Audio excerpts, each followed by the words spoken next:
भाऊ, आपण राजकारणात येण्यासाठी कसे प्रेरित झालात आणि आपला राजकारणातला गुरु कोण? माझे बाबा आणि माझे गिरीश भाऊ. तुम्ही अपक्ष म्हणून निवडणूक लढत आहात, असं नाही वाटत का तुम्ही पक्ष विरोधी जात आहेत? पक्षविरोधी जाऊन करतोय असं मला वाटत नाही. विद्यमान आमदारांच्या कार्यकाळाबद्दल तुम्ही 10 पैकी त्यांना किती गुण द्याल? म्हणजे किशोरप्पांबद्दल लिहिलं तर त्याच्या बायकोला सरळ जाऊन सांगणे की बाबा मी तुझा कुंकू पुसून टाकेल. आमदारांचा दबाव असल्यामुळे इथला तरुण जो चांगल्या मार्गाला जायला पाहिजे तो चुकीच्या मार्गाला जातो. मला मार्क काय द्यावे ह्या सगळ्या गोष्टीला ह्याचाच मला मोठा प्रश्न पडतो. तुम्ही मातोश्रीवर गेला होता. मातोश्रीचा माझा जर असं आता काय पूर्वीचाही दाखवला तरी मी राजकारणातून निवृत्ती घेऊन टाकेल असं मी इतकं थेट. तुमच्यात आणि किशोरप्पांमध्ये सध्या आरोप प्रत्यारोप होत आहेत, थोडा विरोध का? माझ्या 70 वर्षापेक्षा जास्त वय असलेल्या माझ्या वडिलांना पकडण्याकरता पोलिसांची गाडी इथपर्यंत येते तर त्याला संपवण्याचं, त्याला थांबवण्याचं इतक्या खालच्या देवांचं राजकारण माननीय आमदारांकडनं होताना आम्ही जवळून बघितलंय, सगळ्या तालुक्याने बघितलंय. भविष्यात राजकारणात येऊ इच्छिणाऱ्या तरुणांना तुम्ही काय संदेश द्याल? इतर आयुष्याला, त्यांच्या कुटुंबाला त्या अर्थकारणामुळे धक्का लागत नाही त्याच वेळेस त्यांनी राजकारणात यावं. या विधानसभा निवडणुकीमध्ये तुम्हाला सर्वात जास्त मोठं आव्हान कोणाचं वाटतं? मी माझी नाळ सर्वसामान्य जनतेशी धरून ठेवलेली आहे. इतर असलेल्या लोकांचं मला आव्हानच वाटत नाही. तुमचं भडगाव पाचोरा मतदारसंघाबद्दलचं विजन काय? माझ्या युवकांकरता शिक्षणाचा प्रश्न असेल, त्याचा रोजगार निर्मितीचा प्रश्न असेल, माझ्या शेतकऱ्यांचा प्रश्न असतील, माझ्या माता भगिनींचा प्रश्न असेल. जातीपातीच्या राजकारणाबद्दल खूप ऐकायला मिळतंय. मी मराठा समाजामध्ये जन्माला यावं का मुस्लिम समाजामध्ये जन्माला यावं हे माझ्या हातात नसतं. दादा, तुमच्यावर सर्वच विरोधक आता टीका करीत आहात, यावर काय उत्तर द्याल? तुम लाख कोशिश कर लो, टीकेला घाबरत नाही. नमस्कार, मी सुयश मोराणकर. विचार मंथन या युट्यूब चॅनलवर आपले सर्वांचे स्वागत करतो. विचार मंथन हा एक पॉलिटिकल इंटरव्ह्यूचा कार्यक्रम आहे, ज्यात आपण राजकीय नेत्यांना विविध प्रश्न विचारतो आणि जाणून घेतो त्यांचे विचार. तर आपल्या सोबत आहेत आज पाचोरा भडगाव मतदारसंघाचे लोकप्रिय अपक्ष उमेदवार आदरणीय अमोलदादा शिंदे. नमस्कार दादा. नमस्कार. स्वागत आहे आमच्या युट्यूब चॅनलवर आपले. नमस्कार भाऊ, सर्वात आधी आम्हाला तुम्हाला आजपर्यंतचा प्रवास जाणून घ्यायला आवडेल. तुमचं बालपण कसं केलं? शाळेत असताना तुम्ही कसे विद्यार्थी होतात? तुमचं शिक्षण काय झालंय? कॉलेजमधील तुमचा अनुभव कसा होता? माझं बालपण तर पाचोऱ्यातच गेलं. मी माझं जन्मच गाव पाचोरा आहे. 10वी पर्यंतचं शिक्षण माझं इथल्या असलेल्या गोसे हायस्कूलमध्ये झालं. त्यानंतर मी 11वीला पुण्यात गेलो. पुढे इंजिनिअरिंगला केकेवागला नाशिकला होतो आणि मग नंतर काही काळ 2 वर्ष जॉब निमित्ताने मला ऑटोमोबाईल सेक्टरमध्ये आवड होती म्हणून मी पुण्यामध्ये एका शेट्टी मारुती ऑथोराइज सर्व्हिस सेंटरला जॉब पण केला. आणि त्याच दरम्यान मी संध्याकाळच्या वेळेस स्पर्धा परीक्षा, म्हणजे मला तिकडे जायचं नव्हतं पण एक सर्वांगीण आपल्याला माहिती असावी, आपल्याला सगळ्या गोष्टीचं नॉलेज असावं या दृष्टीने मी ज्ञान प्रबोधिनी ही एक मोठी संस्था आहे पुण्यामध्ये, जिथे स्पर्धा परीक्षा मार्गदर्शन होत असतं. तर तिथे संध्याकाळच्या वेळेस मी तिथे जायचो. 2 गोष्टी होत्यात की मला तिथे इतरांशी इंटरॅक्शन होत होतं, तिथे असलेल्या विद्यार्थ्यांशी, जे मला आवड होतं की चांगले मित्र जमा करणे वेगळ्या पद्धती, आणि अशा पद्धती होतं. आणि मग नंतर कालांतराने मी नाशिक इथे माझं वर्कशॉप सुरू केलं आणि असा माझा एक प्रवास, एक आपण म्हणता येईल अशा पद्धतीत झाला. म्हणजे मी मेकॅनिकल इंजिनिअरिंग झालं पण मी माझं क्षेत्र ऑटोमोबाईलमध्ये निवडलं. आणि नंतर कालांतराने मी पाचोऱ्यात जेव्हा पुन्हा येणं झालं तर त्यावेळेस मी कन्स्ट्रक्शन लाईनमध्ये होतो, म्हणजे सिव्हिल लाईनमध्ये आलो. आणि ओघाने सोशल म्हणजे किंवा राजकारण, पॉलिटिक्स, असं सगळ्या सायन्सच्या अँगलला मला हात घालता आला असं आहे. भाऊ, तुमच्या व्यक्तिगत आवडीनिवडीबद्दल काही सांगाल का? व्यक्तिगत आवड निवड म्हटलं तर मला ऑलमोस्ट सगळे स्पोर्ट्स खेळायला आवडतात. त्यातल्यात मी बॅडमिंटन खेळत असतो. जेव्हा मला, म्हणजे मी सकाळी माझा प्रयत्न असतो की मी बॅडमिंटन खेळलं पाहिजे, पण असं एक असतं छंद म्हणून मी कधी कधी सायकलिंग करतो. ट्रेकिंग मला आवडतं. त्यातल्यात ॲडव्हेंचर स्पोर्ट्स हा माझा सगळ्यात आवडता प्रकार आहे. मी ॲडव्हेंचर स्पोर्ट्समध्ये मग जे ज्या ज्या ठिकाणी मिळेल ते काढण्याचा प्रयत्न करतो. मग बरेचसे माझे गड किल्ले फिरणे झालेले आहेत, वॉटर रॅपलिंग झाले आहे, म्हणजे रिव्हर राफ्टिंग झालेलं आहे. आणि असं ॲडव्हेंचर स्पोर्ट्समध्ये सगळं काही झालंय. फक्त माझी एक इच्छा राहिलेली आहे की 10,000 फुटावरून स्काय डायव्हिंग करायची. तर तो एक लवकर जर झाला तर करेल. बंजी जम्पिंग केलेली म्हणजे 350 फुटावरून. ॲडव्हेंचर स्पोर्ट्स ऑलमोस्ट माझा आवडता प्रकार आहे. तुम्हाला सर्वात जास्त कोणतं पुस्तक आवडतं वाचायला? नाही, ऑलमोस्ट सगळ्याच प्रकारची पुस्तकं मला वाचायला आवडतात. पुस्तकं म्हणण्यापेक्षा मला एक मध्यंतरीच्या म्हणजे मी जेव्हा कॉलेजमध्ये होतो तेव्हा मी ऑलमोस्ट सगळ्या प्रकारची पिक्चर्स मी बघायचो, सगळ्या प्रकारची नाटक मी बघायचो. मी त्याच्या पुढे जाऊन सांगेल की यू नेम इट, त्या व्यक्तीला कलाक्षेत्रामध्ये मी त्याला ऐकलेलं आहे, बघितलेलं आहे, पाहिलेलं आहे. म्हणजे मी लता मंगेशकरांना ऐकलंय, मी आशा भोसलेंना ऐकलंय, मी जगजित सिंगला ऐकलेलं आहे, मी उस्ताद झाकीर हुसेनला 3दा ऐकलेलं आहे. ते एकदा तर मी पहिल्या रो मध्ये बसून त्यांना ऐकलेलं आहे. म्हणजे सगळ्या प्रकारची नाटकं मी बघितली आहे. मी A.R. रहमानला ऐकलेलं आहे. म्हणजे तुम्ही म्हणाल त्या कलाक्षेत्राशी निगडीत असलेल्या सगळ्या गोष्टींना मी बघणं आणि ऐकणं हे मी ऐकतो. त्याच्या पाठीमागचं प्रामुख कारण असं आहे की देवाने मला कला क्षेत्रामध्ये काही असं वेगळं योगदान म्हणजे मला दिली नाही, ते गुण मला माझ्याकडे नाही आहेत की मी सुंदर असं लिहू शकतो किंवा सुंदर काहीतरी वाद्य वाजवू शकतो. पण मग जी लोक ही चांगल्या पद्धतीत कला देवाने त्यांना दिली आहे, तर कमीत कमी मी ते ऐकू शकतो, ते बघू शकतो, एवढं तर मला त्याचा एक वेगळा आनंद, निखळ आनंद मी ते घेत असतो. ज्यावेळेस मी स्ट्रेसमध्ये असतो किंवा काय असो, तेव्हा मी अशा काही गोष्टी, इन्स्ट्रुमेंटल म्युझिक ऐकणं किंवा जुगलबंदी ऐकणे वगैरे किंवा बघण्यास मला एक आनंद आहे, तो मी करत असतो. भाऊ, आपण राजकारणात येण्यासाठी कसे प्रेरित झालात आणि आपला राजकारणातला गुरु कोण? प्रेरित झालं असं नाही म्हणता येणार. खरं तर माझ्या घरामध्येच राजकीय वातावरण होतं. माझे वडील असतील, माझे काका असतील, हे बऱ्यापैकी समाजकारण आणि राजकारणात होते. माझे वडील जवळजवळ पाचोरा नगरपालिकेमध्ये 30 ते 35 वर्ष नगरसेवक होते. 12 वर्ष, साधारण 10-12 वर्ष ते नगराध्यक्ष म्हणून त्यांनी इथे काम केलेलं होतं. घरात राजकीय वातावरण तर होतच, पण मीनवाईल घरात तितका विरोध पण होता की ऑलरेडी मी राजकारणात आहे, तर इतर अजून कोणी राजकारणात नको, असं वडिलांचं थोडंसं स्ट्रिक्टली भूमिका होती किंवा मी आहे तर आता इतरांनी नको. पण तरी सुद्धा मग मी माझं शिक्षण काही काळ पाचोऱ्यात आणि बाहेर पुणे, नाशिक इथे झालं. तिथलं कल्चर्स, तिथलं असलेलं मॉडर्न कल्चर हे मी बघितलेलं होतं. पण त्या मनाने मी पाचोऱ्यात एक सर्वसामान्य गावामध्ये मी राहत होतो. मग तिथले असलेल्या काही कल्चरल ऍक्टिव्हिटीज इथे मी केल्या. मग जसं असेल दहीहंडी असेल, नवरात्र असेल, गणपती असेल, वेगवेगळे फेस्टिवल्स मी इथे आयोजित केले होते. जसं मी अगोदर सांगितलं की मला कल्चरल प्रोग्राम बघण्याची याची आवड होती. मग त्याच्यातले काही चांगले म्हणजे आयुष्यावर बोलू काही, हे संदीप कुलकर्णी, सलील खरेचा यांचा एक कार्यक्रम मी इथे आयोजित केला होता. असे छोटे मोठे बरेच उपक्रम. मग मी त्या माध्यमातून एक माझं काम चालू होतं आणि योगाने का होईना मग मी राजकारणात मी इथे आलो. आणि राहिलं जसं की मी बोललो की माझ्या घरामध्येच राजकीय सगळं माझं कल्चर होतं, तर साहजिक माझे राजकीय गुरु माझे वडीलच आहेत. मी त्यांना माझ्या आदर्शस्थानी मानतो. त्यांनी मला जे काही शिकवण त्यांची मी बघितली आणि त्यांच्याकडनं घेतलेली आहे की राजकारणात जरी असेल, तिथे राजकारणात पुढे जाण्याकरता बऱ्याच अंशी काही गोष्टी होप करून घेईल, बघून घेईल, हे एका अर्थाने खोटं बोलण्यासारखंही असतं.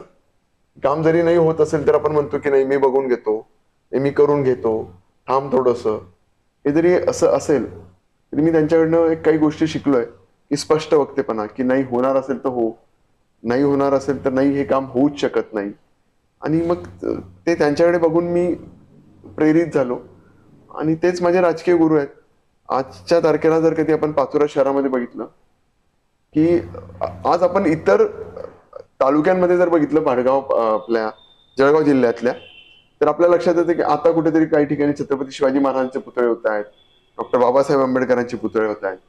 तर हे 1991 साली माझे वडील इथे नगराध्यक्ष असताना त्यांचं भूमिपूजनही त्यांच्या हातून झालं आणि त्याचं लोकार्पण पण त्यांच्या हातून झालं. आज कुठेतरी पंतप्रधान नरेंद्र मोदी यांच्या माध्यमातून जल जीवन मिशन हे प्रत्येक गावामध्ये प्रत्येक व्यक्तीला पाणी पुरवलं गेलं पाहिजे असं होतंय. पण 1991 साली त्यांनी इथे केटीवेअर बांधून पूर्ण पाचोऱ्याची तहान भागवण्याचा एक त्यावेळेस प्रयत्न केलेला होता.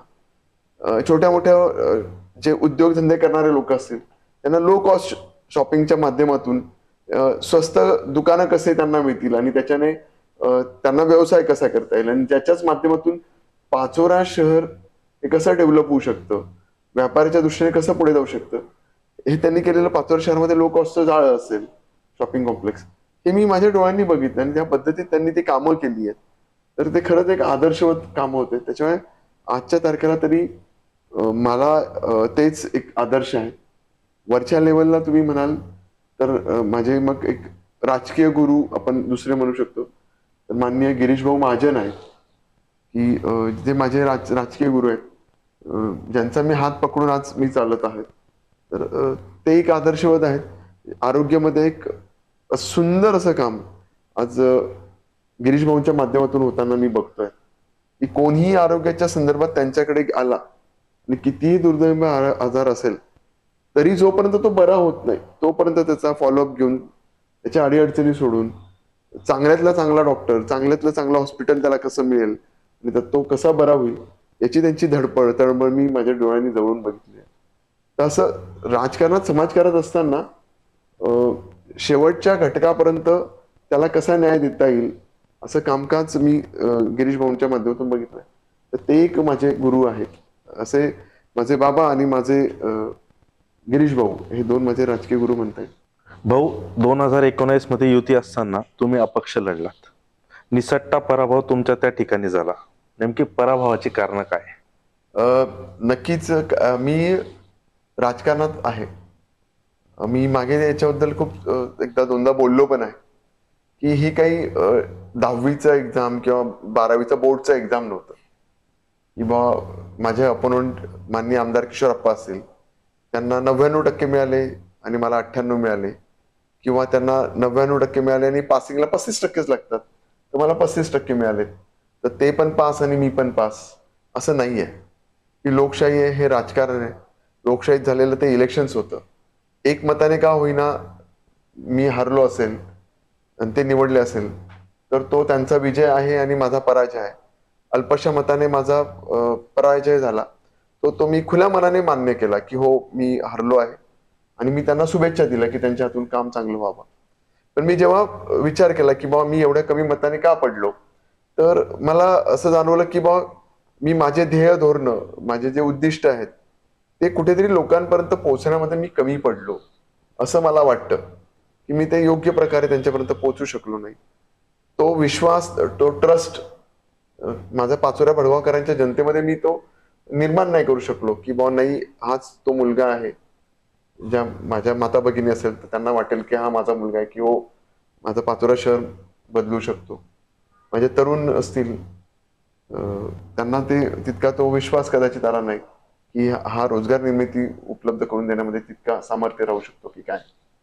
तर कुठेतरी मला असं वाटतं की माझीच कमी होती जी मी योग्य प्रकारे लोकांपर्यंत पोहोचू नाही शकलो. तो विश्वास कुठेतरी कमी पडला असं मला वाटतं. इतरांना दोष देण्यामध्ये त्याच्यामध्ये काही अर्थ नसतो. माझं पहिल्यांदाच इलेक्शन्स होतं ते, तर माझ्या कुठेतरी कमी झालं तर त्याच्यावर मी राहिलो. मागच्या वेळेस पण युती असताना तुम्ही अपक्ष लढलात, ह्यावेळेस पण युती आहे आणि तुम्ही अपक्ष म्हणून निवडणूक लढत आहात. असं नाही वाटत का तुम्ही पक्ष विरोधी जात आहेत? नाही, असं मला नक्कीच नाही वाटत आहे. जसं मी नेहमी सांगत आलो की मी आता जे नॉमिनेशन फाईल केलंय ते मी एक जनतेचा सेवक म्हणून केलेला आहे. जनतेचा मला संपूर्ण पाठिंबा आहे किंवा जनतेनेच एक प्रकारे मला उभं केलंय म्हणून मी इलेक्शनला उभं राहिलं की सिच्युएशन्स त्या तयार झाल्यात वरच्या लेवलला, महाराष्ट्र लेवलला. त्याच्यामुळे इथे भारतीय जनता पार्टी, शिंदे शिवसेना आणि राष्ट्रवादी यांची युती झाली.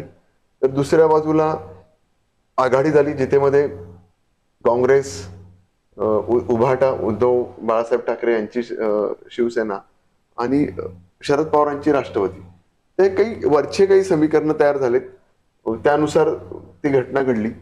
पण मागील 5 वर्षापासून जसं माझं इलेक्शन झालं आणि मी अल्पशा मताने हारलो, तर जसं आपण म्हणतो ना की दुसऱ्या दिवसापासूनच, होय खरंच इमिजिएट दुसऱ्या दिवसापासूनच, ज्या दिवशी निकाल लागला त्याच्या दुसऱ्या दिवसापासूनच मी कामाला लागलो. आणि आज साधारण 1825 दिवस, म्हणजे सलग 5 वर्ष, 365 दिवस, 24 तास, 5 वर्ष न थांबता मी गोरगरिबांचे, जनतेचे, सर्वसामान्य घटकांचे म्हणजे अंत्योदयापर्यंत पोहोचून त्यांची कामं करण्याचं काम मी ह्या इथे करत आहे. तर त्याच्यामुळे मी केलेल्या कामाचा काम मी जनतेसमोर घेऊन मी उभा आहे आणि मला तितकासा विश्वास आहे की जनता पण माझ्या पाठीशी आहे, किंबहुना माझ्या खांद्याला खांदा लावून काम करत आहे. तर त्याच्यामुळे मी असं पक्षविरोधी जाऊन करतोय असं मला वाटत नाही. भाऊ, विद्यमान आमदारांच्या मागच्या 10 वर्षाच्या कार्यकाळाबद्दल तुम्ही काय विश्लेषण कराल? तुम्ही 10 पैकी त्यांना किती गुण द्याल? मागच्या 5 वर्षापूर्वी आणि त्याच्या 5 वर्षापूर्वी, त्याच्या 5 वर्षापूर्वी त्यांनी सांगितलं होतं की मी 800 कोटीचा विकास केला आणि आता ते सांगतायत की 3-3.5 हजार कोटीचा विकास केला. साधारण आपण त्याची दोघांची गोळाबेरीज केली तर 4 ते 4.5 हजार कोटी रुपये एवढा मोठा विकास माझा पाचोरा भडगाव मतदारसंघात झाला. खरं तर आपण आजपासून असं उलटी गिनती करत गेलो तर आज काय विकास झाला असं आपण विचारायचं म्हटलं तर असं एक माइलस्टोन विषय तरी आपल्या नजरेसमोर येताना दिसत नाही आमदारांच्या व्यतिरिक्त, किंवा होय मी हे काम केलं आणि याच्यामुळे माझ्या मतदारसंघातील लोकांचं जीवनमान बदललं, आयुष्यमान बदललं, त्यांच्या राहणीमानामध्ये वाढ झाली, त्यांना 2 पैसे अर्न झाले आणि अशी काहीतरी घटना घडली किंवा असं काहीतरी ठोस काम झालं ज्याच्यामुळे आमूलाग्र बदल मतदारसंघामध्ये झाला, असं एकही उदाहरण आपल्याला दिसत नाही. आपण सुरुवात करू शैक्षणिक क्षेत्रामध्ये. आज आमच्या इथल्या जेव्हा शिक्षण करणारी मुलं जेव्हा मला भेटतात तर साधं प्लेन ग्रॅज्युएशन करायचं असेल तर आम्हाला जळगावला जावं लागतं. म्हणजे इथे एज्युकेशन संस्थेमध्ये कुठले चांगले इंजिनिअरिंग कॉलेज नाही, चांगले स्किल डेव्हलपमेंट कॉलेजेस नाहीत, मेडिकल कॉलेजच्या खूप लांबच्या गोष्टी झाल्यात. म्हणजे एज्युकेशन क्षेत्रामध्ये सुद्धा खूप काही मोठं कामकाज झालंय, काही भरीव काम झालंय ज्याच्यामुळे काहीतरी घटना, असं मला काही दिसत नाही. रोजगार निर्मितीमध्ये काहीच दिसत नाही. आज आमचा तरुण भरकटलेला दिसतोय, हाताला काम नाही, पोटाला भाकरी नाही. असं एक मोठी इंडस्ट्री आहे जी आली आणि त्यामुळे 500,000 लोकांना, आमच्या इथल्या लोकांना काम मिळाली आणि त्याच्यामुळे त्यांच्या आयुष्यामध्ये काहीतरी बदल झाला, असं मला कुठे होताना दिसत नाही. पाचोरा हे शहर तर पूर्वीच्या काळामध्ये मानसिंगा इंडस्ट्री या नावाने ओळखलं जायचं. या इथली हजारो लोक तिथे काम करायची. डालडा घी एक मोठं प्रोडक्ट होतं जे इथे तयार व्हायचं. ती बंद झाल्यानंतर इथे कुठलीही नवीन इंडस्ट्री इथे आलेली किंवा आमदारांनी आणलेली दिसत नाही. इनफॅक्ट इथे सूतगिरणी बंद झाल्यात, जिनिंग प्रेसिंग कमी झाल्यात. जे काही असलेले उद्योगधंदे ते रिटेन होत नाहीयेत, नवीन कुठला उद्योगधंदा येत नाहीयेत. आहे त्याच जमिनी आहेत, लोकसंख्या वाढली आहे, एका घरामध्ये 2 मुलं आली, उद्या 5 एकर जमीन होती तर घरात 4 लोक वाढलीत, पूर्वी 2 लोक होती. मग त्यांना त्यांची उपजीविका शोधण्याकरता पाचोरा भडगाव सोडून बाहेर जावं लागतं, तिथे तुटपुंज कमी पैशामध्ये राहावं लागतं आणि तिकडेच उदरनिर्वाह करून तिकडे थांबावं लागतं. अशी कुठली गोष्ट येताना इथे दिसत नाही. पाण्याचा प्रश्न आजही भडगावमध्ये तसाच आहे. पूर्वी 1991 साली जसं मी सांगितलं माझ्या वडिलांनी केला, त्याच्यानंतर आजही त्याच्यामध्ये कुठली खूप सारी मोठी डेव्हलप झालेली नाही. 10-10, 15-15 दिवसानंतर पाणी येताना दिसतंय. म्हणजे एक बेसिक ज्या गोष्टीला आपण बोलू शकतो की 76 वर्ष झाली आज आपल्याला स्वातंत्र्य मिळाली, तरी आज आपण वॉटर, गटर, मीटर याच विषयावर बोलतोय, वेगळ्या विषयावर जाताना काही आपण दिसत नाहीये. मग मला कळत नाही. आणि आजच्या तारखेला आमच्या भागामध्ये जी परिस्थिती आहे ती एक मोठ्या प्रमाणात गुंडगिरी झालेली आहे. मी म्हणजे एखाद्या प्रतिष्ठित पत्रकाराला भर चौकामध्ये मारहाण काय होते, एखाद्याच्या घरी जाऊन त्याच्या बायकोला, म्हणजे त्याने काहीतरी पत्रकारितेमध्ये समोरच्या म्हणजे किशोरप्पांबद्दल लिहिलं तर त्याच्या बायकोला सरळ जाऊन सांगणे की बाबा मी तुझा कुंकू पुसून टाकेल, इथपर्यंत मजाल काय जाते. एखाद्या हॉटेल व्यावसायिकाला चाकू काय मारला जातो. सार्वजनिक कामामध्ये किंवा सांस्कृतिक कार्यक्रमामध्ये जाऊन त्यांचे पदाधिकारी जाऊन धुडगूस काय घालतात, मोठमोठे रॉड्स किंवा बार्स घेऊन तोडफोड, काचेची तोडफोड काय करतात, साऊंड सिस्टीम काय तोडतात. ही इतकी मोठी दबंगगिरी, इतकी मोठी गुंडगिरी ही का झाली बरं? एक प्रकारे पोलिस घाबरतात की बाबा माझी नोकरी चालली जाईल का, माझी बदली होऊन जाईल का, मला. आणि हे याचा सगळा दबाव आहे आमदारांचा. आमदारांचा दबाव असल्यामुळे इथला तरुण जो चांगल्या मार्गाला जायला पाहिजे तो चुकीच्या मार्गाला जातो, तो व्यसनाधीन होतो, तो कर्जबाजारी होतो. आणि या चुकीच्या मार्गाला गेल्यानंतर ह्या सगळ्या घटना घडतात. त्याच्यामुळे मला मार्क काय द्यावे ह्या सगळ्या गोष्टीला, याचाच मला मोठा प्रश्न पडतो. म्हणजे मला कळत नाही की याला मार्क तरी कसे दिले गेले पाहिजे. तुमच्यात आणि किशोर आप्पांमध्ये सध्या आरोप प्रत्यारोप होत आहेत, काही व्यक्तिगत पातळीवर सुद्धा आरोप केले जात आहेत. तर भाऊ, आमचा प्रश्न असा आहे की एवढा विरोध का? कारण एकीकडे तुमच्या पक्षातील बाकीची नेते मंडळी आणि आप्पांमध्ये सहकार्याची भूमिका दिसते. नाही, खरं तर तुम्ही म्हणताय ते मला मान्य आहे. राजकारणात आणि समाजकारणात वागत असताना वैयक्तिक पातळीवर आपण कधीच कोणावर बोललं नाही गेलं पाहिजे किंवा वैयक्तिक जीवनावर आपण कधी कधी टीका टिप्पणी कधी झाली नाही पाहिजे. मी हा विषय नेहमी वारंवार बोलत होतो. पण माननीय आमदारांना मला खूप वाईट वाटतं. खरं तर ते मला मोठे आहेत, वयाने पदाने मोठे आहेत, पण प्रत्येक वेळेस त्यांनी कधीतरी बोलताना माझा एकेरी उल्लेख, हीन दर्जाचं, खालच्या दर्जाचं त्यांनी मला वागणूक किंवा त्यांच्या बोलण्यातून मला जाणवत असतं. आणि साहजिक जेव्हा त्यांचे माझ्यावर आरोप होतात तर ते मी फक्त खोडताना दिसतो. मी त्या लेवलला जाऊन आरोप करताना दिसत नाही. किंवा त्या प्रश्नांची उत्तरं दिल्यानंतर त्यांना काही प्रश्न विचारतो आणि त्यांची उत्तरं मी त्यांच्याकडनं अपेक्षित करतो. पण आजपर्यंतचा मागचा माझा पूर्व इतिहास बघितला तर मी विचारलेल्या एकाही प्रश्नांना त्यांनी उत्तरं दिलेली नाहीत. किंबहुना तो प्रश्नाला सोडून त्यांनी परत मला माझ्या खालच्या पातळीवर जाऊन आरोप करणे हा त्यांचा एक कालमी कार्यक्रम राहिलेला आहे. आणि त्या पद्धतीत ते माझ्यावर आरोप करतात. खरं तर आमचा जो तालुका आहे हा सुसंस्कृत आणि खूप सज्जनशील असा तालुका आहे. पूर्व इतिहास जर कधी राजकारणाचा बघितला तर माननीय कैलासवासी केम बापू असतील, माननीय कैलासवासी ओंकार आप्पा असतील, हे तर एकदम आलटून पालटून निवडून येताना आम्ही इथे बघितलेले आहे.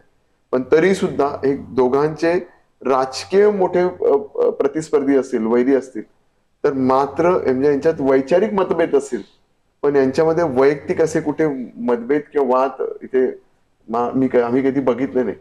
पण जेव्हापासून माननीय आमदार आलेत हिवाळी अधिवेशनामध्ये त्यांचा निसट्टा विजय झाल्यानंतर त्यांनी तालुक्याच्या बाबतीमध्ये, विकासाच्या बाबतीमध्ये हिवाळी अधिवेशनामध्ये प्रश्न उपस्थित करणे गरजेचे होते.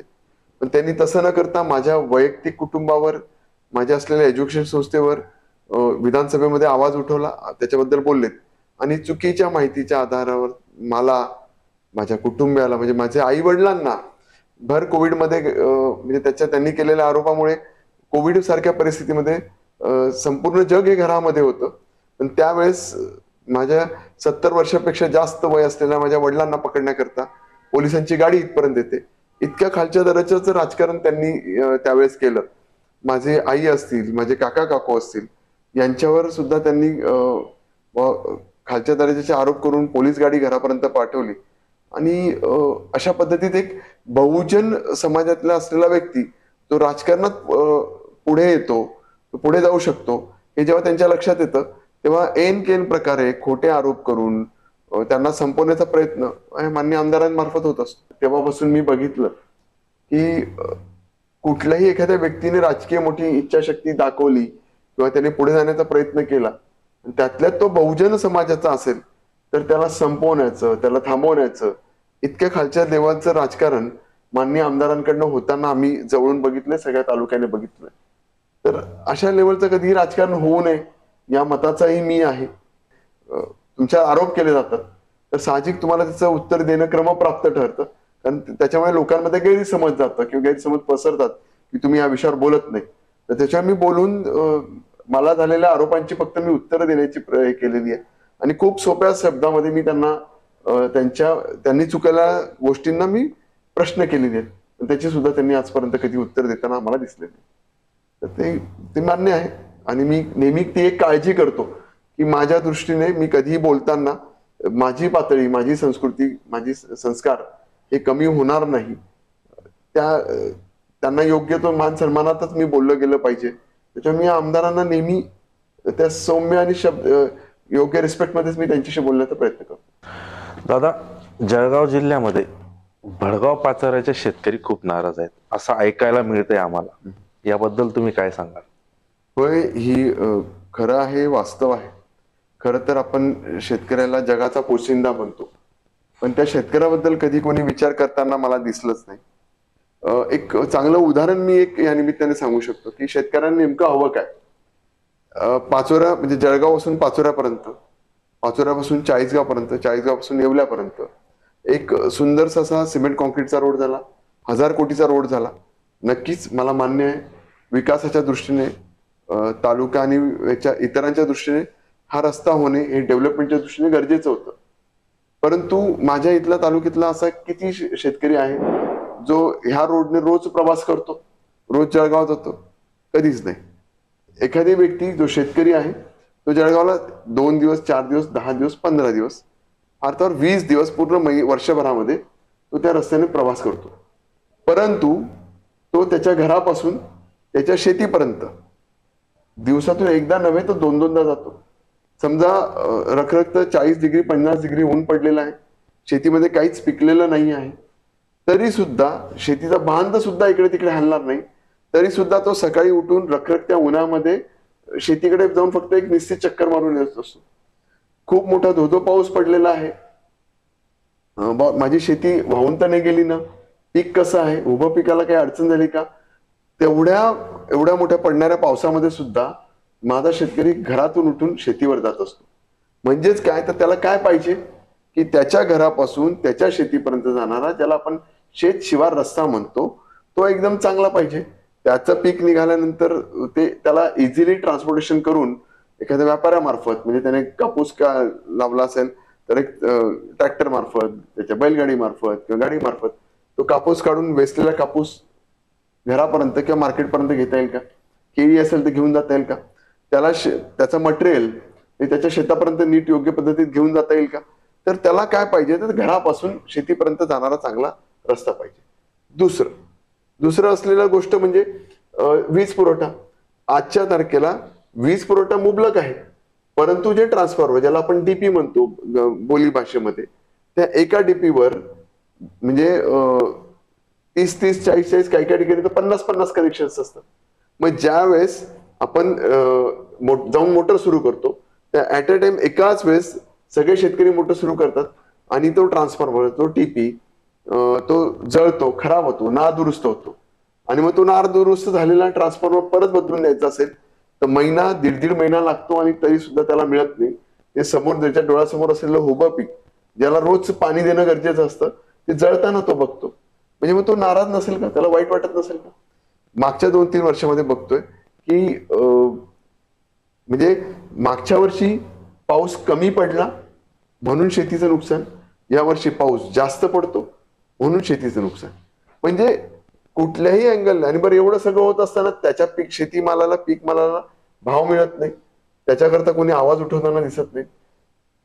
म्हणून मला नेहमी दिसतं की माझ्या भडगाव पाचोरा तालुक्यातला शेतकरी हा हवादिल झालेला आहे.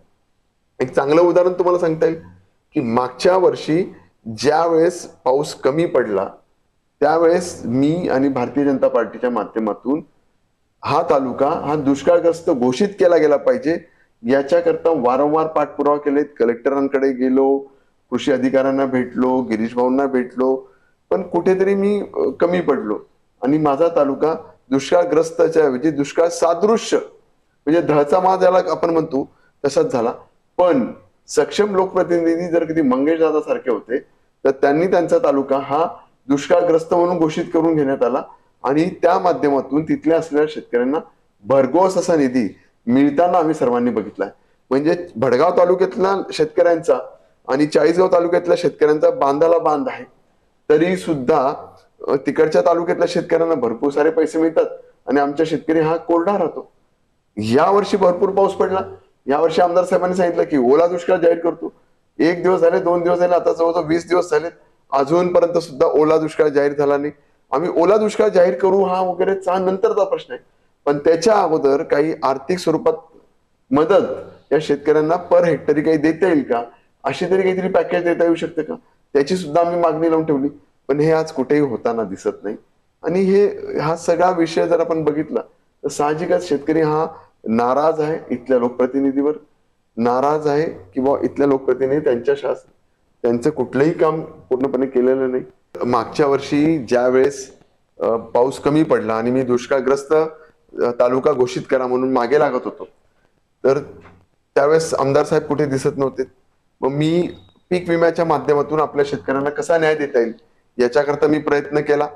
मी कृषी अधिकाऱ्यांच्या दालनात रात्री 12-1 वाजेपर्यंत बसलो आणि त्यांच्याकडनं पीक विमा हा मंजूर करून घेण्यात आला. पीक विमा मंजूर झाल्यानंतर तोही मिळण्याकरता साधारण 2-3 महिन्याचा कालावधी गेला. तो मिळण्याकरता सुद्धा आमचे नेते माननीय गिरीशभाऊ महाजन यांच्याशी सतत संपर्क केला, संवाद साधला. आणि त्यावेळेस कुठे जाऊन ऐन दिवाळीच्या अगोदर दसऱ्यामध्ये पाचोरा तालुक्यातील 46,000 शेतकऱ्यांना जवळपास 95 कोटी रुपयाच्या आसपास पैसे मिळालेत. आणि भडगाव तालुक्यातील 23,000 शेतकऱ्यांना साधारण 15 कोटी रुपये मिळाले. पाचोरा तालुक्यामध्ये समाधानकारक पैसे मिळाले, पण भडगाव तालुक्यामध्ये योग्य पद्धतीमध्ये योग्य न्याय तिथल्या शेतकऱ्यांना मिळाला नाही. पुन्हा मी एकदा निवेदन दिलं, पुन्हा मी एकदा कलेक्टर ऑफिस कृषी अधिकाऱ्यांना भेटलो की ज्या पद्धतीत तुम्ही पीक विम्याचे पैसे वाटप भडगाव तालुक्यामध्ये झालेले तर त्यांना आमच्या शेतकऱ्यांना न्याय मिळताना दिसत नाही. तर पुन्हा एकदा पुनरावलोकन व्हावं, पुन्हा एकदा या गोष्टीचं सर्वेक्षण व्हावं, पुन्हा एकदा नीटची मांडणी करून अधिकचे पैसे कसे देता येईल याकरता आग्रही भूमिका मी आमच्या इथे घेतली. पण या संपूर्ण प्रकरणामध्ये मला माननीय आमदार किशोरप्पा पाटील कुठेही फिरताना दिसत नाही. हालाकी हे काम त्यांचं होतं, त्यांनी त्यांच्या याच्यामध्ये नेतृत्वामध्ये खाली अधिकाऱ्यांशी बोलून हा शेतकऱ्यांचा विषय मार्गी लावायचा होता. पोखरासारखा विषय होता. मी वारंवार मागणी करत होतो की पोखरा हा जो आहे भडगाव पाचोरा तालुक्यातील संपूर्ण गावं घेतली गेली पाहिजेत. यामुळे मोठ्या प्रमाणावर अनुदान शेतकऱ्यांना मिळतं. मग ते सरळ ठिबक पासून मोटर घेण्यापासून एखादी नवीन शेतीप्रधान असलेला उद्योग सुरू करण्याकरता सुद्धा पोखरातून चांगल्या प्रकारचं अनुदान मिळतं. आणि याची आग्रही भूमिका मी घेतली होती की पाचोरा भडगाव तालुक्यातील मालेगावच्या धर्तीवर, बीडच्या धर्तीवर आपले तालुक्यातली संपूर्ण गावं ही ऍड व्हावी आणि त्यांना सगळ्यांना लाभ मिळावा याच्याकरता मी प्रयत्न केला. पण याच्यामध्ये आमदार साहेब कुठेही मला आहेत ते दिसत नाही. म्हणजे खरं तर मला वाईट वाटतं की ह्या सगळ्या विषयावर आमदार साहेबांचं ज्ञानच इतकं कमी आहे की त्याच्यामुळे त्यांना शेतकऱ्यांना योग्य न्याय देता येत नाहीये. मागे तुमच्यावर आरोप झाले होते की तुम्ही मातोश्रीवर गेला होता. करण पवार आणि उन्मेष पाटील यांनी शिवसेनेत प्रवेश केला, तेव्हा यात किती तथ्य आहे? मी पूर्वीही सांगितलं आणि आताही सांगतो, हे 100% साफ खोटं आहे. मी मातोश्रीवर गेलो, किंबहुना मी त्याच्या आसपास परिसरातही गेलो नाही. ज्यावेळेस माझ्यावर हा आरोप माननीय आमदारांकडनं झाला होता तेव्हा मी त्यांना थेट असं चॅलेंज केलं होतं. आणि मी ती आपल्या माध्यमातून आजही पुन्हा करतो की त्यांनी जर कधी ते प्रूव्ह करून दाखवलं की मी मातोश्रीवर गेलो काय, किंबहुना मी मातोश्रीच्या 1, 2, 3, 5, 10, 50 किलोमीटर परिघामध्ये जरी आहे असं जरी त्यांनी मला प्रूव्ह करून दिलं तरी मी मान्य करेल की मी तिथे गेलो होतो. मी राजकीय संन्यास घेऊन टाकेल इथपर्यंत मी बोललो होतो. आणि याच्याकरता सगळ्या गोष्टी अवेलेबल आहेत. मोबाईल आहे, मोबाईलचं लोकेशन ट्रॅक करता येतं. त्या 2 दिवसामध्ये 4 दिवसामध्ये आलेले कॉल्स, गेलेले कॉल्स ट्रॅक करता येतात. बरं, मातोश्रीवर जाणं म्हणजे काय असं इतकं सोपं नाही की कुठे मागच्या दारातून गेला आणि आतमध्ये भेटलो आणि काहीच नाही. तिथे तो जो काळ होता ज्यावेळेस लोकसभेचं सगळं रणसंग्राम सुरू होतं, रणधुमाळी सुरू झालेली होती आणि त्यावेळेस ऑलमोस्ट सगळ्या प्रकारचा मीडिया हा मातोश्री बाहेर तहान मांडून होता. कुठेही त्याच्याही व्हिडिओ चित्रीकरणामध्ये कुठेही फोटो वगैरे काही मातोश्रीचा माझा जर असं आता काय पूर्वीचाही दाखवला तरी मी राजकारणातून निवृत्ती घेऊन टाकेल असं मी इतकं थेट मी मान्य आमदारांना आव्हान केलं होतं. पण त्यांनी ते काही स्वीकारलं नाही आणि त्याचं त्यांनी काही उत्तर दिलं नाही. त्याच्यामुळे हा खोटा आणि घाणेरडा आरोप हा माझ्यावर मान्य आमदारांनी केलेला होता. करण पवार आणि उन्मेष पाटील दोघं तुमचे चांगले सहकारी मित्र होते. होय, नक्कीच. करण दादा असेल आणि उन्मेष दादा असेल हे माझे चांगले मित्र किंबहुना भावासारखे होते. मग तुम्ही त्यांना थांबवलं नाही का? नाही, तो त्या ज्यावेळेसचा करणदादांनी घेतलेला हा निर्णय, हा सर्वस्वी हा त्यांचा होता. त्यांनी घेतलेल्या निर्णयाबद्दल हा मला कुठलंही ज्ञात नव्हतं त्यांनी केव्हा निर्णय घेतला. किंबहुना ज्या दिवशी त्यांनी तो निर्णय घेतला किंवा त्या दिवशी ते मातोश्रीवर गेले त्याच दिवशी मी माझ्या सहकुटुंबासह शेगावला गेलेलो होतो. मी तिथे शेगावला जाऊन मला इंदोरला जायचं होतं. त्यानिमित्ताने मी माझ्या कुटुंबाबरोबर प्रवासामध्ये तिथे होतो. पण झालेला त्यांनी घेतलेला निर्णय आम्हाला माहितीच नव्हता. तो झाल्यानंतर मला मीडियाच्याच मार्फत ते तिकडे मातोश्रीवर गेले हे मला कळालेलं होतं. तेव्हा तो मला कळालंच नाही की ते केव्हा गेले ते काय. आता दोघांचे संबंध कसे आहेत तुमचे? नाही, आजही त्याच प्रकारचे माझे आणि त्यांचे संबंध आहेत. परंतु ती घटना घडल्यानंतर आज आमचा संवाद हा मात्र ऑलमोस्ट थांबल्यासारखाच आहे. उन्मेष दादा आजही माझ्यासारखे, मला मोठ्या भावासारखे आहेत. करण हा माझ्या लहान भावासारखा आहे किंवा मित्रासारखा आहे. पण त्याच्यानंतर मात्र आमचा संवाद ऑलमोस्ट हा थांबलाय. आमचं बोलणं आमचं भेट होत नाही. त्यांचा मार्ग वेगळा आहे, माझा मार्ग वेगळा आहे. त्याच्या आमची भेट सुद्धा किंवा कुठल्याच गोष्टीने होत नाही. म्हणजे तेव्हा होत होती अगोदर, आता तेव्हा आम्ही एका पक्षामध्ये होतो. दादा हे आमचे खासदार होते, बीजेपीचे खासदार होते. मी भारतीय जनता पार्टीचा निवडणूक प्रमुख आणि इथला तालुका अध्यक्ष होतो. त्याच्यामुळे आमचं त्यांचं भेटणं, राजकीय व्यासपीठ एकत्र शेअर करणं हे क्रमपात्र होतं. पक्षाचे कुठलेही कार्यक्रम असेल तेव्हा आम्ही भेटायचो असं होतं. पण आता मात्र तशी भेट आता झालीच नाहीये. आता या विधानसभा निवडणुकीमध्ये तुम्हाला सर्वात जास्त मोठं आव्हान कोणाचं वाटतं? भाऊ, आप्पा, ताई की अजून कोणी? खरं तर ह्या इलेक्शन्स मध्ये मला आव्हानच कोणाचं खरं तर वाटत नाहीये. म्हणजे मी एक प्रामाणिकपणे आपल्याला सांगू शकतो की जी प्रामाणिक, निष्ठावान आणि एकनिष्ठ अशी असलेली कार्यकर्त्यांची फळी ही भाग्याने पाचोरा भडगाव तालुक्यात ही अमोल शिंदे यांनाच भेटलेली आहे.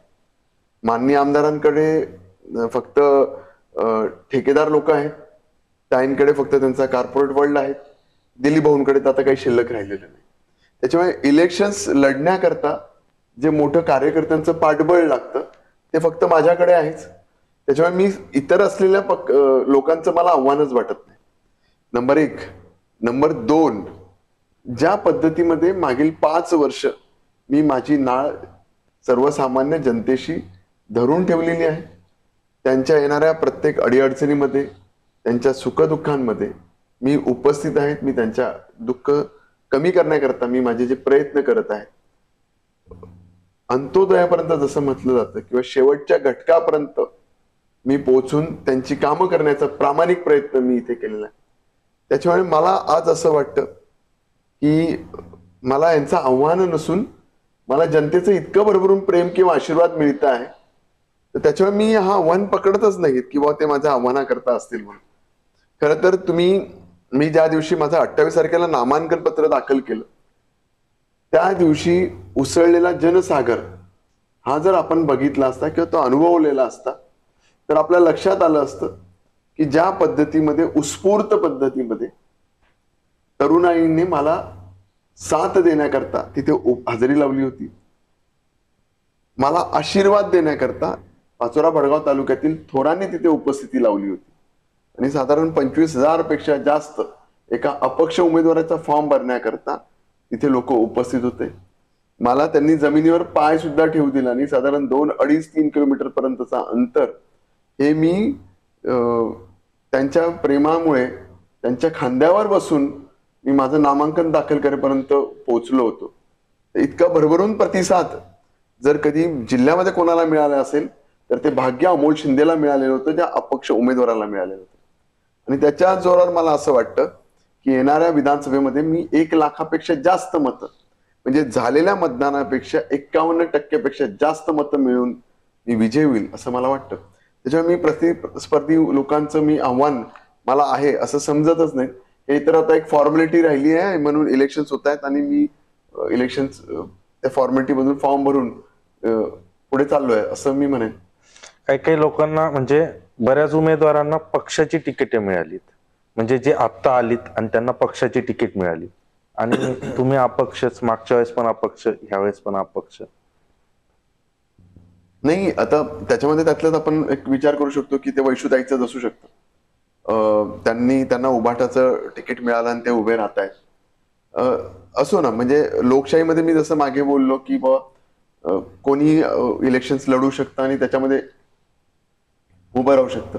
हे लोकशाही सबलीकरणाचं आणि लोकशाही बळकट करण्याचं एक उदाहरण आहे. त्यांची ती विचारधारा होती, ती त्यांच्याशी त्या पक्षाशी त्यांची जुळली आणि त्याच्यामध्ये तिथे त्या पक्षाशी गेलेत. आज मला जे योग्य वाटलं त्या पद्धतीत मी माझ्या मतदारसंघामध्ये मी केलेल्या गोष्टींचा लेखाजोखा घेऊन त्यांच्यापर्यंत पोहोचत आहे. आणि मला असं वाटतं की हा अपक्ष म्हणूनच मी लोकांपर्यंत गेलो पाहिजे, म्हणून मी अपक्ष उमेदवारी केली आहे. किंबहुना मी जसं बोललो की मी एक जनतेच्या पाठिंबामुळे, जनतेच्या आशीर्वादामुळे एक जनतेचा उमेदवार म्हणूनच मी इलेक्शन लढत आहे. भाऊ, तुमचे प्रचारातील प्रमुख मुद्दे काय असतील? तुमचं भडगाव पाचोरा मतदारसंघाबद्दलचं विजन काय? प्रत्येक वेळेस इलेक्शन आलं की उमेदवार त्याचा जाहीरनामा प्रसिद्ध करतो, त्याला त्याचं वचननामा असं नाव देतो आणि शेवटी जेव्हा काम करायचा वेळ येतो तर तो अशा पद्धतीत काम करतो की वचननामा हा त्याचाच विकासनामा होतो आणि ज्याच्यामुळे त्याचा स्वतःचा विकास कसा होईल अशा पद्धतीत काम करतो. हे मी नेहमी वारंवार बघत आलो आणि लोकांचाही तोच समज आहे की अशाच पद्धतीत काम होत असतं. खरं तर मी ह्या इलेक्शन्समध्ये मी स्वतः एक मोबाईल नंबर जाहीर केला आणि इथल्या असलेल्या पाचोरा भडगाव तालुक्यातल्या असलेल्या जनतेला एक आव्हान केलं की तुम्हाला काय वाटतं की तुमच्या गावामध्ये, तुमच्या परिसरामध्ये कुठल्या समस्या आहेत ज्या तुम्ही तुमच्या लोकप्रतिनिधीकडनं अपेक्षित करतात की त्या सोडवल्या गेल्या पाहिजेत. त्याच्या पुढे जाऊन मी त्यांना विचारलं की अशी कुठली गोष्ट आपल्या पाचोरा भडगाव तालुक्यामध्ये घडली पाहिजे की ज्याच्यामुळे त्यांच्या जीवन राहणीमानामध्ये बदल झाला पाहिजे. अशा पद्धतीचं मी एक मोबाईल नंबर देऊन त्यांच्याचकडनं एक मी डाटा मागवलेला आहे की येणाऱ्या 10 तारखेपर्यंत त्यांनी त्या नंबरवर त्यांचं पूर्ण अडीअडचणी, त्यांचं विजन या मतदारसंघाबद्दल काय आहे ते त्यांनी सांगावं. हे झालं लोकांपासून आणि साहजिकच मी जे बोललोय ते मी करतो. पण जसं एक पिक्चरचा डॉल आहे की जे मी बोललोय, जे बोललो नाही ते अधिक अजून चांगलं करतो. तर त्या पद्धतीत असे काही महत्वाचे प्रश्न आहेत, म्हणजे रस्ते, गटर, पाणी वगैरे ह्या ज्या लोकप्रतिनिधीचं कर्तव्य आहे ते तर मी करेलच, ते माझं क्रमप्राप्त आहेत. पण त्याच्यापेक्षाही असे काही प्रमुख मुद्दे आहेत जे माझा पाचोरा भडगाव तालुक्यात ते घडलेच पाहिजेत. त्याच्याकरता माझ्या युवकांकरता शिक्षणाचा प्रश्न असेल, त्याचा रोजगार निर्मितीचा प्रश्न असेल, माझ्या शेतकऱ्यांचा प्रश्न असतील, माझ्या माता भगिनींचा प्रश्न असेल, याच्यावर काही ठळकपणे काम करता येतील का तर ते मी काम करेल. माझा एक वाईट अनुभव, म्हणजे मला असं वाईट वाटतं की, अनुभव नाही म्हणतात, वाईट मला असं वाटतं की कोल्हे एक गाव आहे, या गावामध्ये ज्यावेळेस माझी एक भगिनी एक 1500-2000 रुपयाकरता आत्महत्या करते आणि जेव्हा मी जाऊन तिला त्या घरी जाऊन भेट दिली तर जेव्हा मला कळालं की बचत गटामार्फत एक पैसे दिले जातात आणि तो पैसे याच्याकरता दिले जातात की महिला बचत गटांनी एकत्र येऊन काहीतरी उद्योगधंदा निर्मिती केली गेली पाहिजे, त्याच्यातून त्यांनी त्यांचं उपजीविका केली पाहिजे आणि हे पैसे त्या बँकेला परत झाले पाहिजेत. पण ज्यावेळेस त्या महिला त्यांच्या स्वतःच्या काहीतरी अडचणीत असतात तेव्हा समोर आलेले पैसे एकदम दिसतात तर त्याला ते नाही म्हणत नाही आणि ते थोडेसे तुटपुंजे काही पैसे असणार 20,000-30,000 रुपये ते घेतात आणि त्यांना दर आठवड्याला ते पैसे व्याजासह परत करणे गरजेचे असतात. आणि त्या दिवशी त्या महिला माझ्या त्या बहिणी करता ते पैसे 1500-2000 रुपये देण्याकरताही नव्हते आणि तिने त्याकरता आत्महत्या केली. बरं, का आत्महत्या केली? तिला वाईट वाटलं की माझ्या नवऱ्याला जर कळालं तर काय होईल, माझ्या सासू सासऱ्याला मिळालं तर काय होईल, मी ज्या परिसरात राहते तिथे आजूबाजूच्या लोकांना कळालं तर माझी इज्जत जाईल की मी हे पैसे घेतले आणि देऊ नाही शकलो. आणि त्या छोट्याशा भीतीपोटी त्या माझ्या भगिनींनी आत्महत्या करावी. मला इतकं त्या दिवशी वाईट वाटलं, मला म्हणजे मी ते शब्दामध्ये व्यक्त करता येऊ शकत नाही की एवढ्या कमी पैशाकरता माझ्या मतदारसंघातल्या माझ्या भगिनीने आत्महत्या करावी. म्हणून मी प्रामुख्याने ठरवलं आहे की माझ्या इथल्या माता भगिनींना स्वयंरोजगार कसा उपलब्ध करून देता येईल की ज्याच्यामुळे ती आत्मनिर्भर बनेल.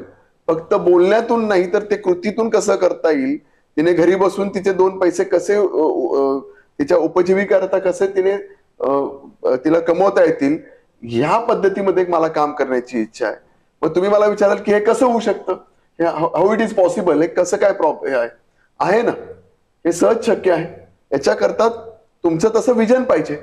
आता पाचोऱ्याच्या आजूबाजूला निलॉन्स कंपनी आहे, ते बरेच प्रोडक्ट बनवतात, मसाल्याचे प्रोडक्ट बनवतात, सगळ्या प्रोडक्ट बनवतात.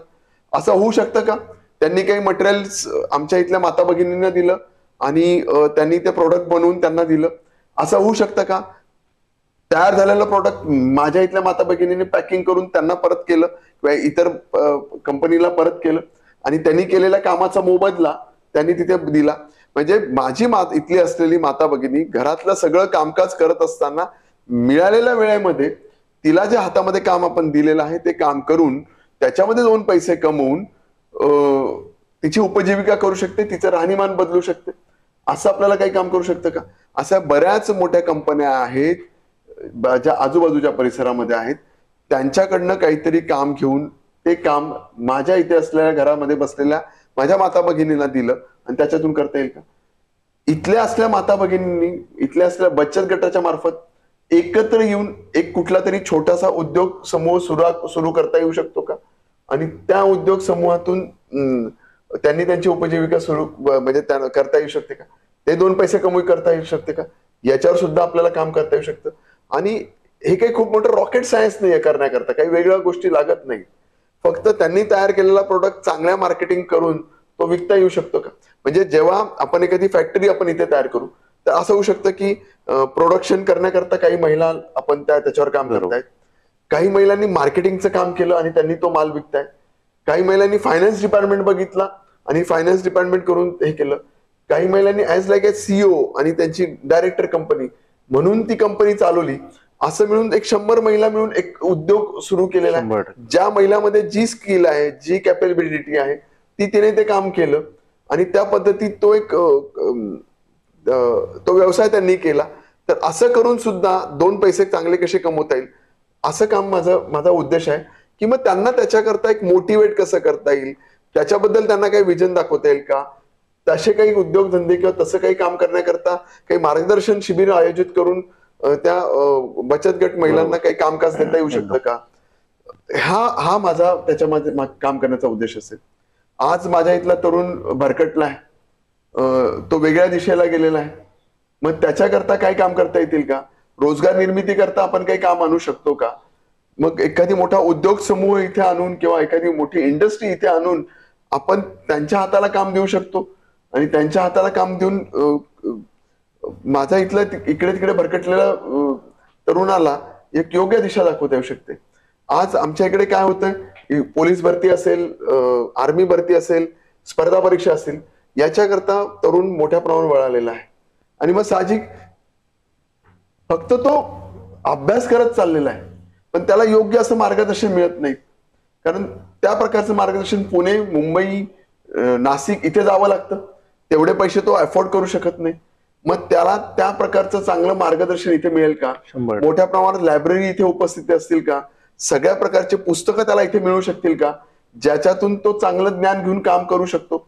आणि ह्या स्पर्धा परीक्षा छोट्या गावामध्ये राहून सुद्धा चांगल्या पद्धतीत तो क्रॅक करू शकतो का?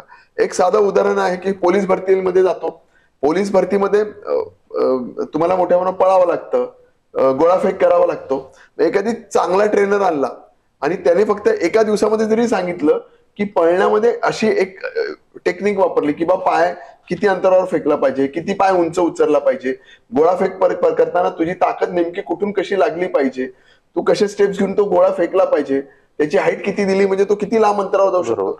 ह्या एक टेक्निकल बाबी आहेत. एखादी चांगला ट्रेनर तिथे आणला आणि त्याला दिलं, 2 सेकंद जरी वाचलेत पळण्यामध्ये तरी त्याचा स्कोर वाढतो. 1 फूट जरी त्याने गोळा जास्त फेकला तरी त्याचे 10 मार्क वाढतात.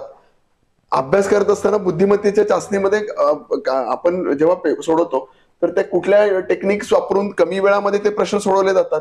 याच्याकरता काहीतरी मार्गदर्शन शिबिर घेतलं तरी तो माझा स्पर्धा परीक्षेमधला मुलगा 1-1, 2-2 मार्काने का तो फेल होतोय आणि तो तिथे 2-2, 5-5 वर्ष करून सुद्धा तो पास होत नाही. तर याच्यातून तो ती स्पर्धा परीक्षा क्रॅक करून एक चांगला आदर्श म्हणजे आदर्श घालून इतरांना तो प्रोत्साहित करू शकतो का, इतर तरुणांना असं काही काम करता येतील का? इथे एज्युकेशन संस्था नाहीत. मी जसं मागे सांगितलं की बाबा प्लेन ग्रॅज्युएशन आहे, ते करण्याकरता सुद्धा मला जळगावला जावं लागतं. तर मग एक चांगले एज्युकेशन संस्था इथे आणून म्हणजे स्किल डेव्हलपमेंट असलेली स्किल तिथे देता येईल अशी एज्युकेशन इथे आणून यांना स्किल लेबर कसं बनवता येईल किंवा स्किल डेव्हलप कसं करून यांना काम करता येईल का, अशा पद्धतीतलं काम मला इथे करायचं आहे. शेतकऱ्यांच्या बाबतीत म्हणायचं झालं तर त्याला काय पाहिजे शेतकऱ्याला, की माझ्या घरापासून शेतीपर्यंत जाणारा रोड, मला मुबलक पाणी पाहिजे, मला योग्य वेळेस मला वीज पाहिजे. तर ह्या बेसिक गोष्टी आहेत ज्या मला शेतकऱ्यांना देव करायच्या आहेत. याच्या पुढे जाऊन शेतकऱ्यांच्या बाबतीमध्ये सुद्धा एक जसं फार्मर्स प्रोड्युसर कंपन्या आमच्या इथे नुसतं फक्त नावाला बोलल्या गेल्यात, पण एकही फार्मर्स प्रोड्युसर कंपनी आज अस्तित्वात जरी असेल तर ती मला काम करताना दिसत नाही. तर अशा फार्मर्स प्रोड्युसर कंपन्या तयार करून इथल्या शेतकऱ्यांना त्यांचाच माल चांगल्या पद्धतीत विकून त्यांना चांगल्या पद्धतीच्या मालाला चांगले पैसे कसे घेता येईल याच्याकरता सुद्धा मला काम करायचे. अशी स्वप्न तर खूप मी बघितलेली आहेत की मला माझा पाचोरा बडगाव, मला कंपॅरिझन महाराष्ट्राशी नाही, भारताशी नाही, इतरांशी नाही, तर मला माझं कंपॅरिझन माझ्याशीच करून माझ्या इथल्या असलेल्या पाचोरा बडगावकरांचं राहणीमान कसं उंचवेल, ज्याच्यामुळे तो काल 1 रुपया कमवत असेल तर आजच्या तारखेला 2 रुपये कसे कमवेल, याच्याकरता मला प्रयत्नशील करायचं. दादा, सध्या आम्ही भडगाव पाचोऱ्यामध्ये जनतेमध्ये फिरत आहोत. एक गोष्ट ऐकायला मिळते, जातीपातीच्या राजकारणाबद्दल खूप ऐकायला मिळतंय. रोज सकाळपासून तर संध्याकाळपर्यंत या मुद्द्यांवर ऐकायला मिळते. याच्यावर काहीतरी म्हणजे तुम्ही सांगू शकतात का? नक्कीच. मी असं नेहमीच म्हणत आलेलो आहे की मी कुठे जन्म घ्यावा हे माझ्या हातात नसतं. म्हणजे मी पाचोऱ्यात जन्म घ्यावा का जळगावात जन्म घ्यावा की महाराष्ट्रात जन्म घ्यावा हे माझ्या हातात नाही. मी भारतात जन्माला यावं का अमेरिकेत जन्माला यावं का रशियात जन्माला यावं हे माझ्या हातात नाही. मी मराठा समाजामध्ये जन्माला यावं का मुस्लिम समाजामध्ये जन्माला यावं, का मी चौधरी म्हणून जन्माला यावं का मी वाणी म्हणून जन्माला यावं की मी ब्राह्मण म्हणून जन्माला यावं हे माझ्या हातात नसतं. किंबहुना मी पुरुष म्हणून जन्माला यावं का स्त्री म्हणून जन्माला यावं हे सुद्धा माझ्या हातात नसतं. पण मी जन्माला आल्यानंतर मी कसं माझं जीवन जगतो हे माझ्या मात्र नक्की हातात असतं. आणि मी जीवन कसं जगलो याच्यावर माझं कर्तृत्व आणि नेतृत्व ठरत असतं. ह्या मी मताचा आहे. खरं तर मी नेहमी बघत आलेलो आहे, मी नेहमी सांगत असतो की आपण सार्वजनिक जीवन जेव्हा जगत असतो तेव्हा तुम्ही मी आपण कधीही कुठे सार्वजनिक जीवनामध्ये वावरत असतो, फिरत असतो. समजा आपण एखाद्या किराणा मालाच्या दुकानावर गेलो तर तो आपल्याला असं विचारत नाही की तू कुठल्या जातीचा आहे, तू मराठा आहे का तरच तू तुला देईल का, तू मुस्लिम आहे तर तच तुला मी दूध देतो, तू ब्राह्मण आहे म्हणूनच तुम्ही तुला कुठली अमुक टमुक गोष्ट देतो, असं होत नाही.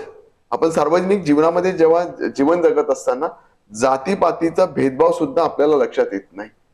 पण जे खालच्या दर्जाचे राजकारण जेव्हा करतात तेच लोक तुम्हाला ऐन इलेक्शनच्या दिवसामध्ये तू नेमकं कुठल्या जातीमध्ये कुठल्या धर्मामध्ये जन्माला आलेला आहे याची आठवण तुम्हाला करून देत असतात.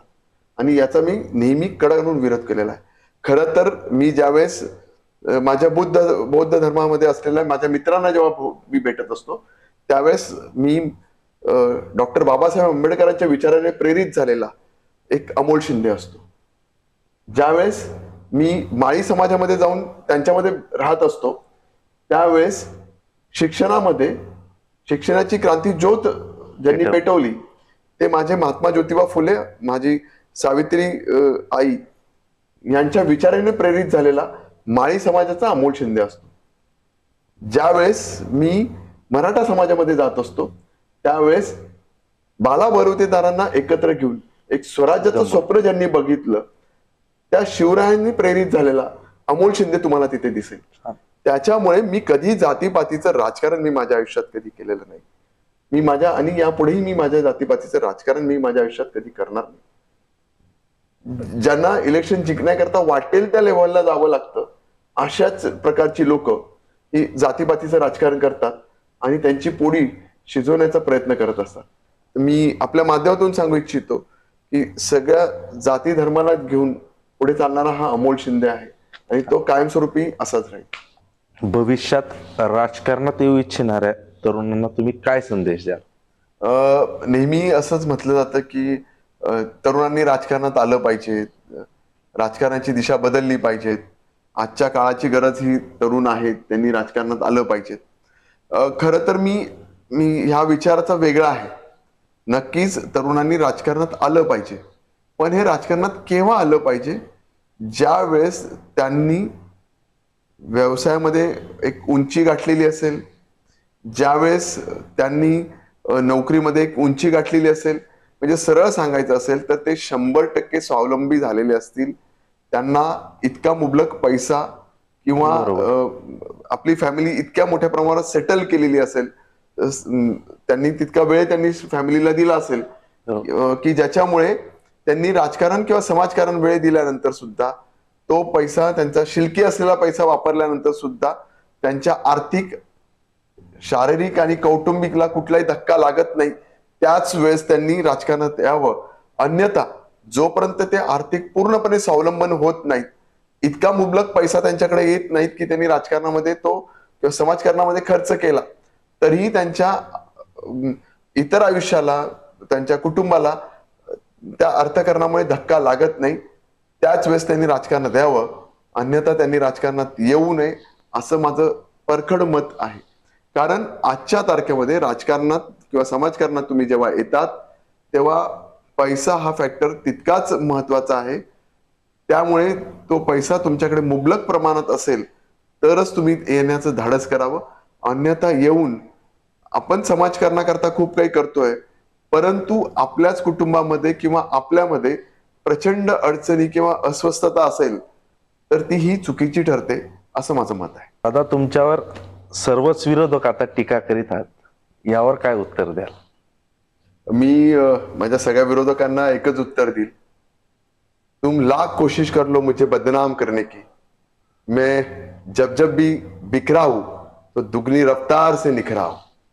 त्याच्यामुळे मी कुठल्याही विरोधकांच्या टीकेला घाबरत नाही. पूर्ण ताकदीने मी त्यांना उत्तर देईल आणि येणारा 20 तारीखच ही त्यांना माझं उत्तर असेल. सर्वांचं लाडका आता एक एक प्रत्येक शो मध्ये एक असतंच की रॅपिड फायर असतोच. बरं. आता आमच्याकडे पण रॅपिड फायर मध्ये काही प्रश्न आहेत जे जनतेला ऐकूनच घ्यायचे आहेत तुमच्याकडनं 100%. त्यात एक पहिला प्रश्न असा आहे दादा की खिचडी की भरीत भाकरी? मला तसं तर भरीत भाकरी खूप आवडते, पण मी खिचडी करेन. कारण भरीत भाकरी कधीतरी खाल्ली तर आवडते, पण खिचडी रोज खाल्ली तर आवडेल. निवडून आले की कुटुंब की जनता? निवडून आल्यानंतर जनताच हे माझं कुटुंब असणार आहे. त्याच्यावर कुटुंब जनता असं मी त्याला उत्तर देतो. सर्वात अजून एक इंटरेस्टेड प्रश्न आहे तुमच्यासाठी, आप्पा की ताई? सध्या तर दोघंही नाही. नाथाभाऊ की गिरीश महाजन? गिरीश भाऊ. बेस्ट. उन्मेष दादा की मंगेश दादा? दोघं पण. दोघं पण. एक माझा मोठा भाऊ, एक माझा लहान भाऊ. भाऊ, निवडून आल्यावर महाविकास आघाडी की महायुती? पाचोरा भडगावचं विकास ज्यांच्या मार्फत होईल ते सगळं काही. विकास की राजकारण? विकासाचं राजकारण. वा. आणि सगळ्यात शेवटचा प्रश्न, पाचोरा का भडगाव? पाचोरा हे माझं हृदय आहे, तर भडगाव हा माझा श्वास आहे. त्याच्यामुळे हृदयाशिवाय जगता येत नाही आणि श्वासाशिवाय सुद्धा आपण राहू शकत नाही. त्याच्यामुळे ते दोघंही माझे अत्यंत जवळचे आहेत. धन्यवाद दादा, तुम्ही आम्हाला आज इतका वेळ दिला विचार मंथन या चॅनलला. आम्ही जे तुम्हाला प्रश्न विचारले त्याला तुम्ही बेधडकपणे उत्तर तर दिलीच, आणि पण दिलखुलास पण उत्तर दिली. त्यासाठी आम्ही तुमचे खूप खूप आभारी आहोत. विचार मंथन या चॅनल कडून तुम्हाला पुढील वाटचालीसाठी खूप खूप शुभेच्छा. आपल्याला पण खूप सारा धन्यवाद. आपण विचार मंथन या माध्यमातून माझे विचार जनतेपर्यंत पोहोचवण्याकरता एक माध्यम बनलात. त्याबद्दल मी पण विचार मंथनाचे खूप सारे आभार मानतो आणि आपल्या पण भविष्यातील वाटचालीस मी माझ्या आणि माझ्या परिवारातर्फे खूप साऱ्या शुभेच्छा देतो. धन्यवाद.